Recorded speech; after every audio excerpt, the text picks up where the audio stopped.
జనులు దాని వెలుగునందు సంచరితురు, భూరాజులు తమ మహిమను దానిలోనికి తీసుకొని వస్తురు. అక్కడ రాత్రి లేనందున దాని గుమ్మములు పగటి వలె ఏమాత్రమూ వేయబడదు.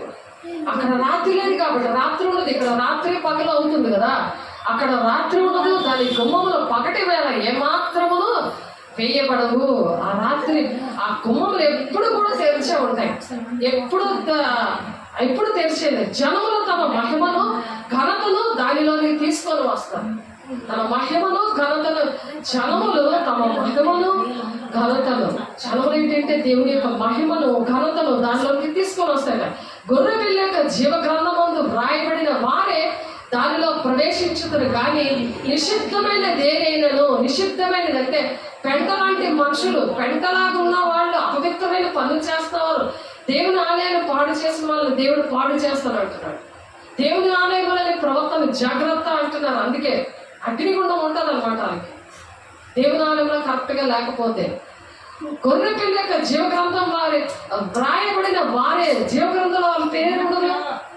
గొర్రె పిల్ల యొక్క జీవగ్రంథం ముందు వ్రాయబడిన వారే దానిలో ప్రవేశించుదురు. కానీ నిషిద్ధమైనదైనను, అసహ్యమైనదేదైనను, అబద్ధమైన దాన్ని జరిగించేవాడైనను దానిలోనికి ప్రవేశించడు. ఎంత కన్ఫామ్ గా చెప్తున్నారు. అబద్ధమైన నువ్వు ఏదైనా చేశావనుకున్నది అసలు నీకు ఎంట్రన్స్ లేదు అంటున్నాడు. కాబట్టి ప్రతి అబద్ధాన్ని, అబద్ధికులకి ఎవరెవరికి నువ్వు ఏకీపిస్తున్నావు, అబద్ధికులతో నువ్వు ఎలా సహవాసం ఉంటున్నావు, అని లూసిఫర్ సంబంధులు కదా. కాబట్టి అబద్ధమైన దాన్ని జరిగించేవాడు అయినను దానిలోనికి ప్రవేశించడు. అబద్ధికులతో నువ్వు ఉండకూడదు, సాతాను వాళ్ళ పిల్లలతో నువ్వు ఉండకూడదు.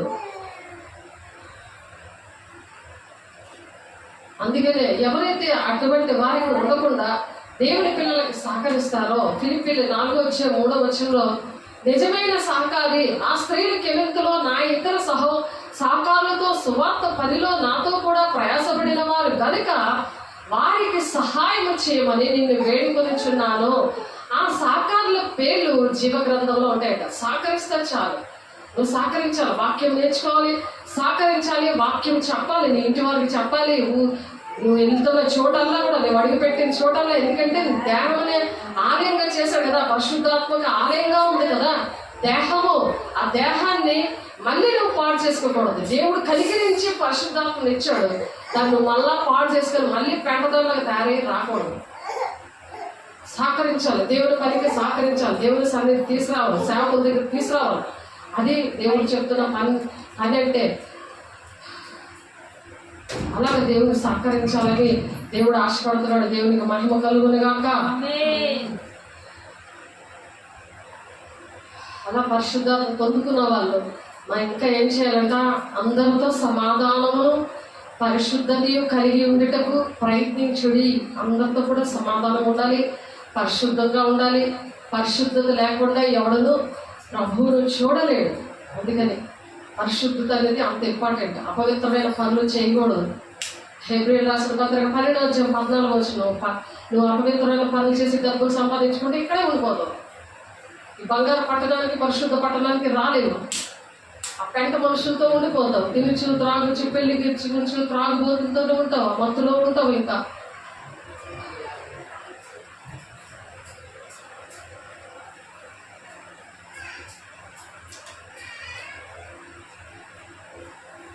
ప్రకటన గ్రంథంలో 17:4-5 ధూమ్ర వర్ణము, ఆ స్త్రీ ధూమ్ర రక్త వర్ణము గల వస్త్రము ధరించుకొని బంగారముతోనూ రత్నములతోనూ ముత్యములతోనూ అలంకరింపబడినదే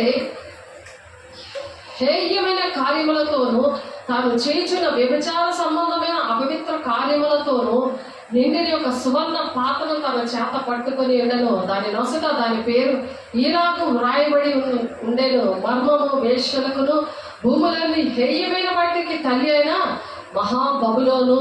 ఇది సాతాను అనమాట, సాతానికి తల్లి.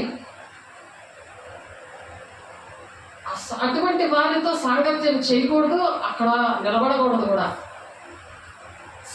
దానికి సహకరిస్తే అటువంటి అక్కడ మరి దానిలో ఉన్న చీకట్లన్నీ వస్తాయి.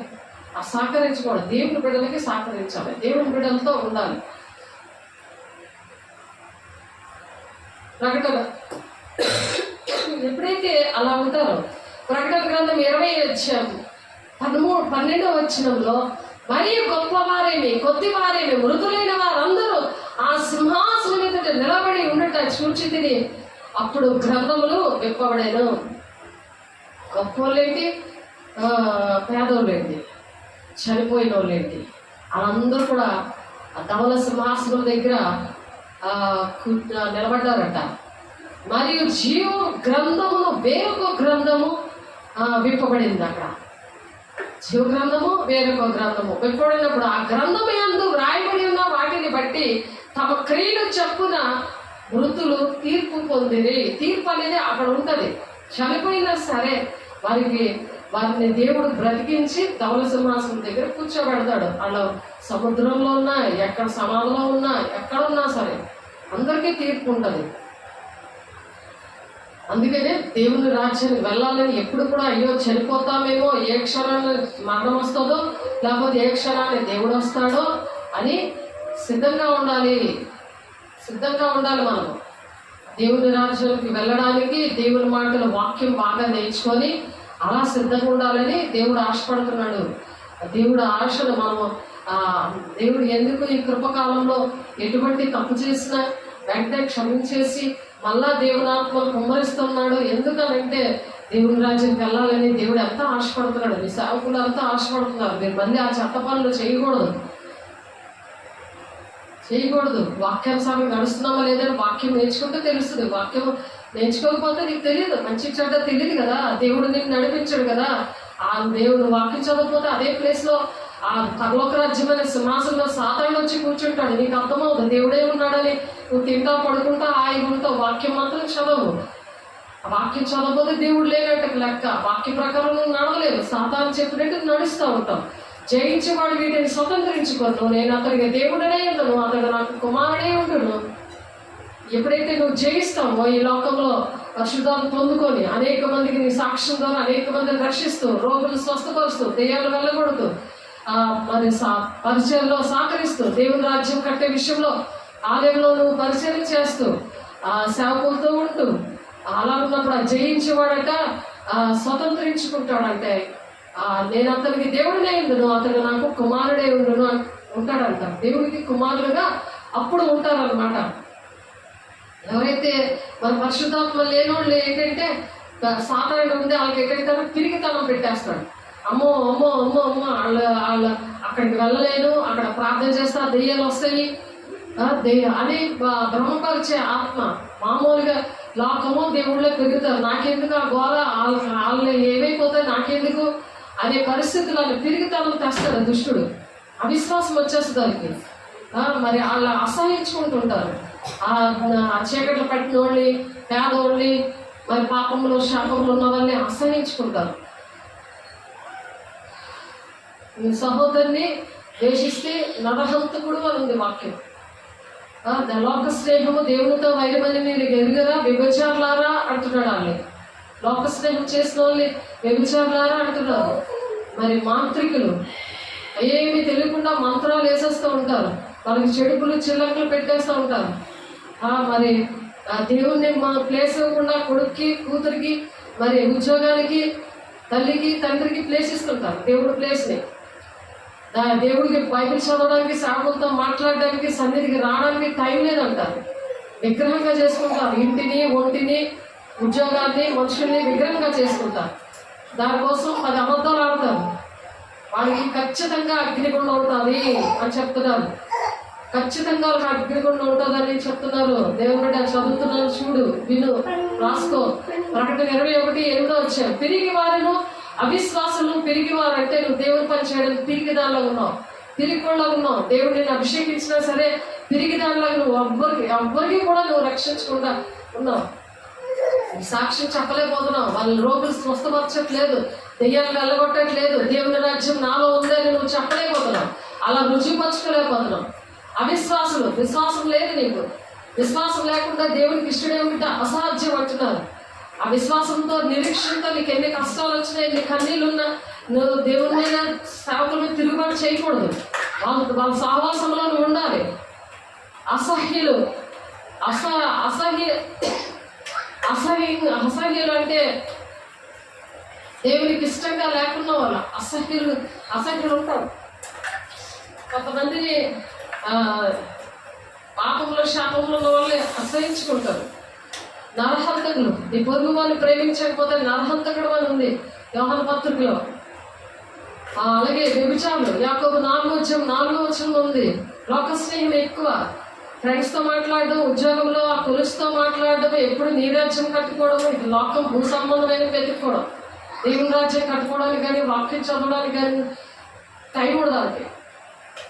సేవకులతో మాట్లాడడానికి కానీ వాళ్ళ విషయాలు చెప్పి ప్రార్థన చేయించుకోవడానికి కానీ వాళ్ళు ఆ కళలు ఏంటి, ఆ దర్శనాలు ఏంటి, వాక్యం ఏంటి అర్థమైపోతే వాళ్ళకి టైం లేకపోయినా ఏ అర్ధరాత్రి అయినా మరి 1 గంటకు ఒక ఆమె ఫోన్ చేసింది ఆ చెల్లికి దయ్యం పట్టిందని. మరి వెంటనే ఎంతసేపు ఆ బైబిల్ తల మీద పెట్టి చీపో సైతానే చీపో అనుకోని వాళ్ళు ఏసునామంలో వెళ్ళిపో అంటున్నా సరే వెళ్ళట్లేదు. ఎప్పుడైతే ఆమె ఆ చెల్లి చెవు దగ్గర ఫోన్ పెట్టారో వెంటనే ఆ దెయ్యం వెంటనే పరిగెట్టింది. చూడండి మరి సహవాసాలు అంటే అలా దెయ్యాలు ఎన్ని కూడబెట్టుకుంటున్నావు కుటుంబంలోని, నీ ఉద్యోగంలో, నీలోని. 1 గంటకి వెంటనే బెడ్ మీద మోకాలు వేసేసి వెంటనే గద్దించుకొని అది వెళ్ళిపోయింది. ఎంత దూరంలోనూ ఉన్నారు వాళ్ళు. ఆలోచించండి, దేవుని రాజ్యము మనలో ఉంటే ఎలా ఉంటుంది? మనలో ఆ దేవుని రాజ్యం లేకపోతే దెయ్యం ఎలా పరిగెడుతుంది? దెయ్యానికి జడుస్తుంది. నువ్వే పెద్ద దెయ్యాన్ని నేనెందుకు జడుస్తాను అంటున్నది. నీలో నేనున్నాను, నీకు ఎలా జడుస్తాను? నాకు అధికారం ఉంది నీలో ఉండడానికి. నువ్వు వచ్చి మళ్ళీ నీ చెల్లిలో ఉంటే నువ్వెలా నన్ను ఎలగొడతావు? నీలోనే ఉన్నాను, నా దానిలోనే ఉన్నాను, మీ ఇంట్లోనే ఉన్నాను, తెస్టేసుకొని కూర్చున్నాను అని అంటే అది ఎలాగెళ్తుంది? దేవుని రాజ్యం లేనే లేదు నీ ఇంటిలోని, నీ ఒంటిలోని, నీ కుటుంబంలోని. అవన్నీ జ్ఞాపకం చేసుకోవాలి కదా. దేవుడు చేసిన కార్యాలు, దేవుడు ఇచ్చిన అభిషేకము, దేవుడు ఇచ్చిన సేవకుల్ని జ్ఞాపకం చేసుకోవాలి కదా.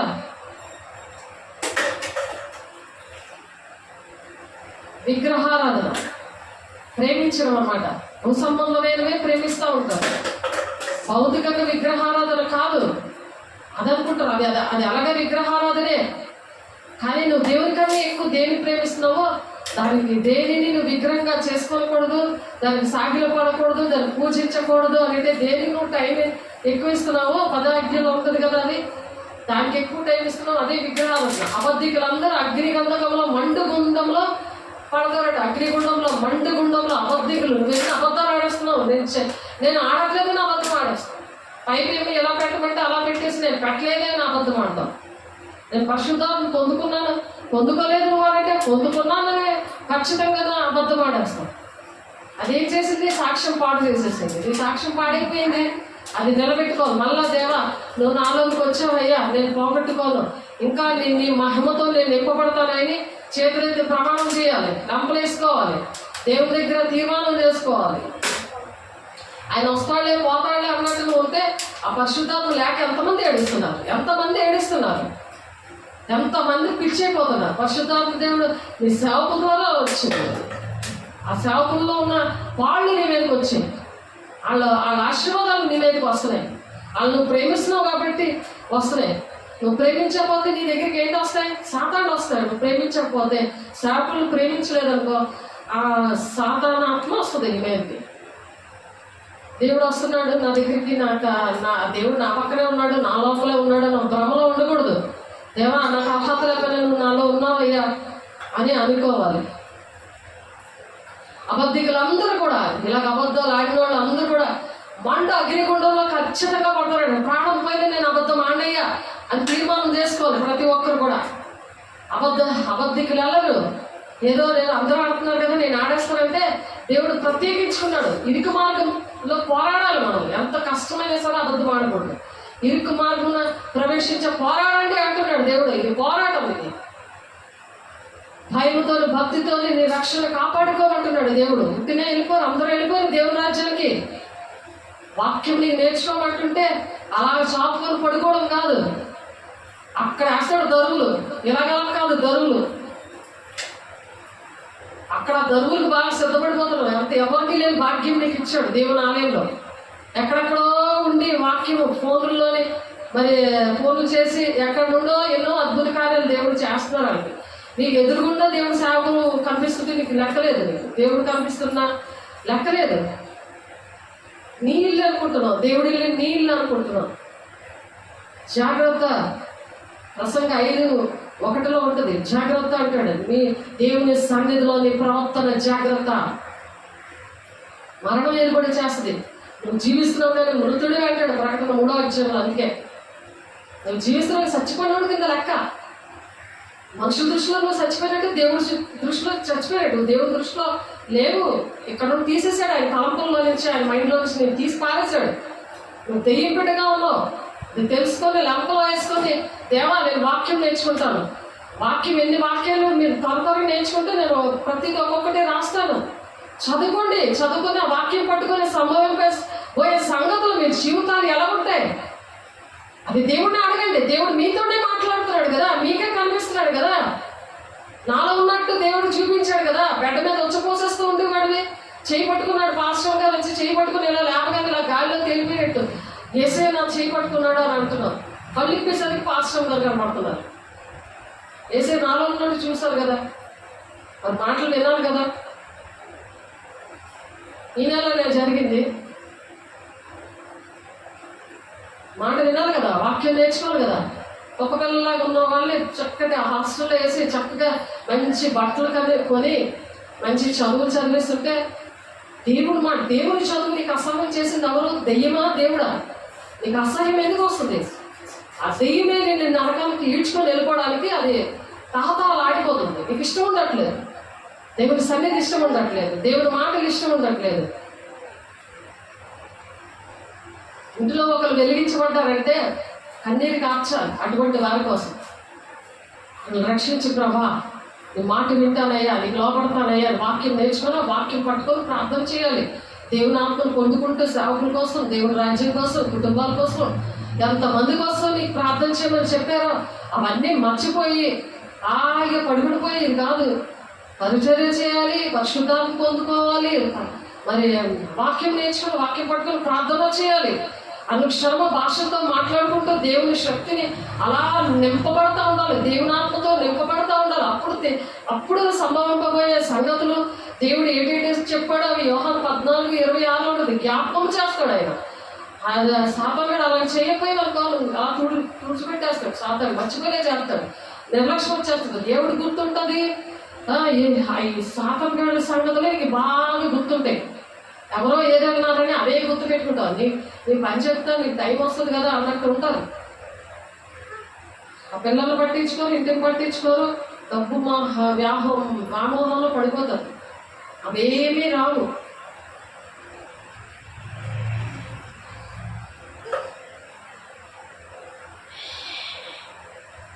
అంతటా కడపడి 7 తెగుళ్లతో నిండిన 7 పాత్రలు పట్టుకునే 7 దేవదూతల్లో ఒకడు వచ్చి, ఇది రమ్ము, పెండ్లి కుమార్తెను అనగా గొర్రెపిల్ల యొక్క భార్యను నీకు చూపెదనని నాతో చెప్పాను. యోహాన్ గారితో మరి చెప్తున్నారు, యోహాన్ గారితో నా దూత ఇటురా, నీకు గొర్రెపిల్ల యొక్క భార్య నీకు చూపిస్తాను. గొర్రెపిల్ల యొక్క భార్య ఎవరు? సంఘము, మనమే. ఆత్మవశుడైన నన్ను ఎత్తైన గొప్ప పర్వతం మీద కొనిపోయి యెరూషలేము పరిశుద్ధ పట్టణము, దేవుని మహిమ గలదే పరలోకమందున దేవుని యొద్ద నుండి దిగి వచ్చిట నాకు చూపేను. ఆ పరలోకం నుండి దిగి వస్తుంది. మనము విడవబడిన వారు 7 శ్రమ దినాల్లో చాలా బాధలు దుఃఖము పడతారు. వాళ్ళు అంత్యక్రీస్తు చేతిలో చచ్చిపోతేనే వాళ్ళు దేవుని రాజ్యానికి వెళ్తారు. ఈ లోపల మరి దేవుడు ఈ పరలోక రాజ్యంలో మహిమ గలదే ఉన్న ఆ పరలోకమందున్న దేవుని యొద్ద నుండి అక్కడ నుండి అలా దిగి వస్తుంది పెళ్లి కుమార్తెతోటి. రాజ్యంలో ఎవరైతే సిద్ధపడ్డారో వాళ్ళందరూ కూడా పెళ్లి కుమార్తె సంఘముతో ప్రభు మళ్ళీ భూలోకంలో దిగి వస్తాడు. దాని అందరి వెలుగు దగదగ మెరుస్తూ మరి సూర్యకాంతం వంటి అమూల్యమైన రత్నాలతో అది ఆ పట్టణం అంతా ఎత్తైన గొప్ప ప్రాకారముతోటి ఆ గుమ్మాలవన్నీ కూడా దేవుడు ఇక్కడ చూపిస్తున్నారు. ఈ పరలోక పట్టణం ఇది ఎందుకంటే ఇది చూసినప్పుడల్లా నేను ఈ పరలోక పట్టణంలో నేను ఉండాలి ప్రభా, దేవుని రాజ్యం నాలోనికి రావాలి ప్రభా అని అడగాలి. తండ్రి చిత్తం నా పట్ల నెరవేర్చబడాలి నాయన, వాక్య ప్రకారము నేను నడుస్తానయ్యా, ఎంత కష్టమైనా నేను ఓర్చుకుంటాను, అనే దేవునితో బ్రతిమలాడుకోవాలి.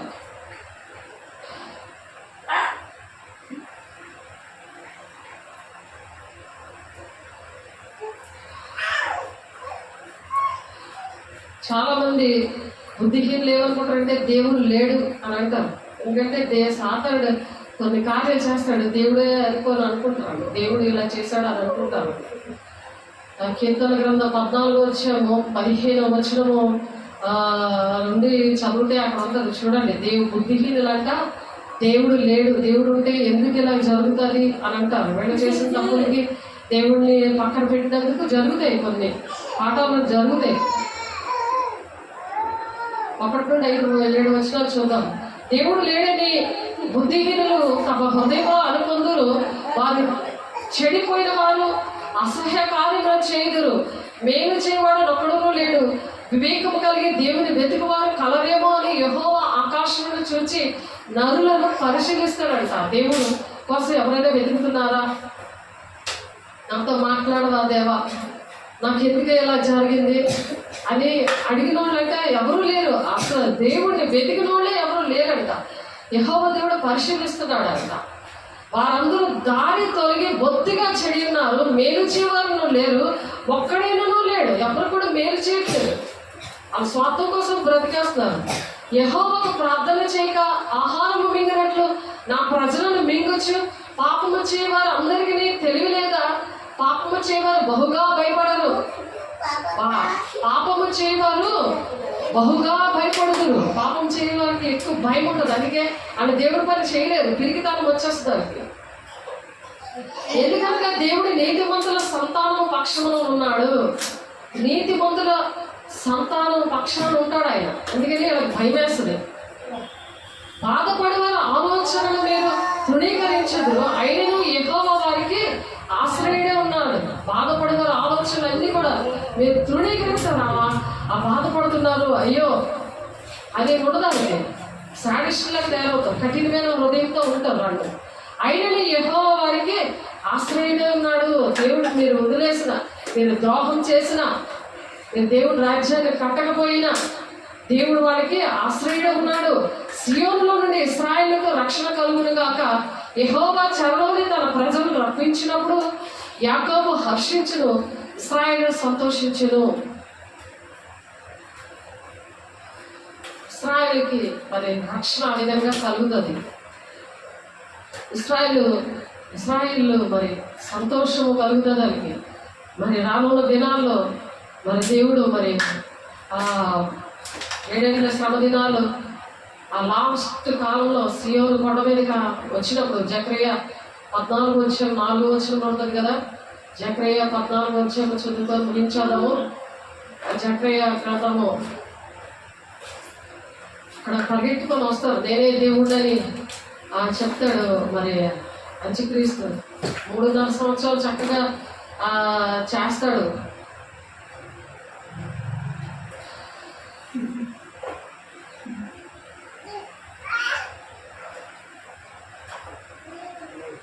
మొదటి దశలోని పత్రిక 2వ అధ్యాయము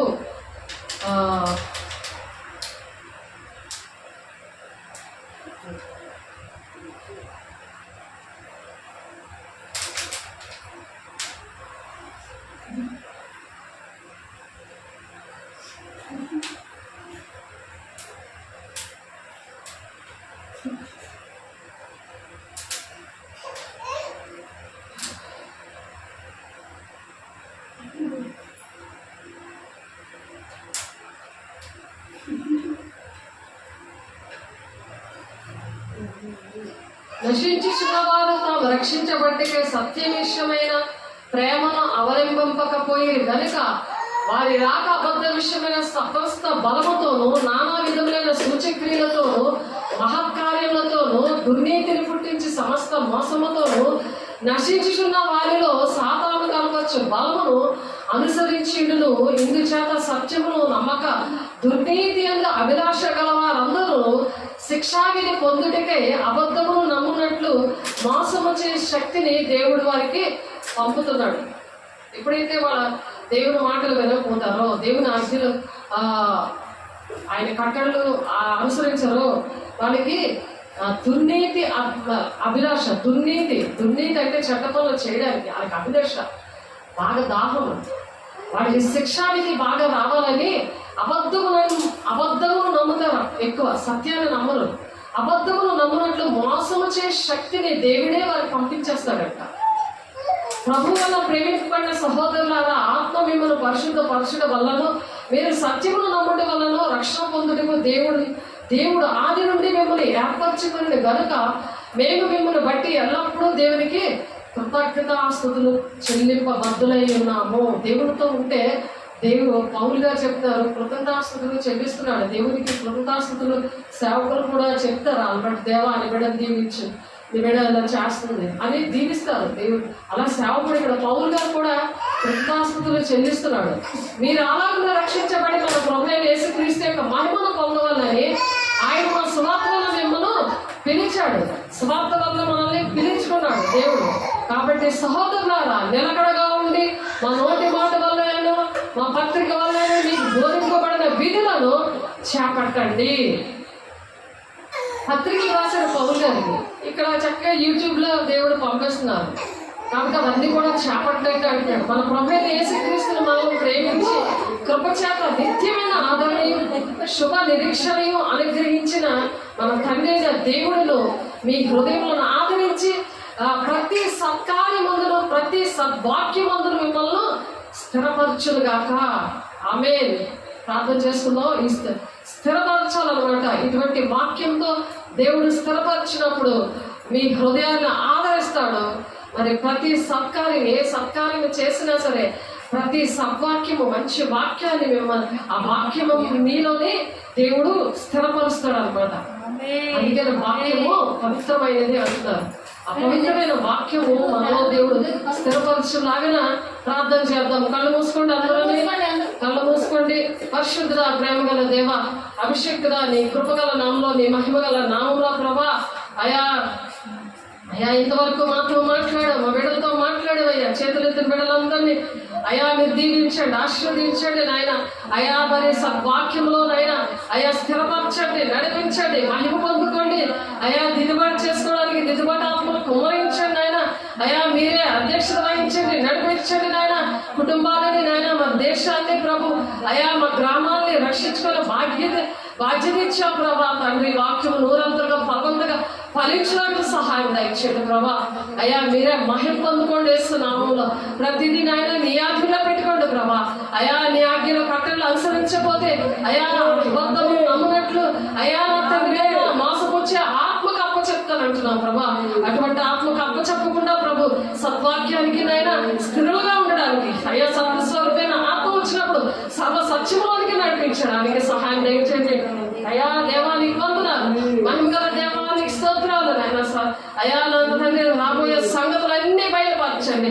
యోహాను 16:13 ప్రభా, ప్రతి సంభవింపబోయే సంగతులు మాకు బయలుపరచండి, సహాయం దయచేయండి. నీ రాకకై సిద్ధపరచండి. నీ పరిశుద్ధ పట్టణంలో అయా మా బిడ్డలందరూ ఉండడానికి నాయన, మా సంఘం అంతా ఉండడానికి ప్రభా, మా కుటుంబాలు ఉండడానికి మీరు సహాయం చేస్తున్నారు.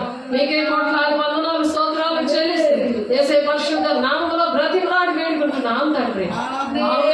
తండ్రి యొక్క దీవెన, కుమారుని యొక్క కృప, పరిశుద్ధాత్మిక నిత్య సహవాసం సదా కాలము తోడైంది నడిపించును గాక.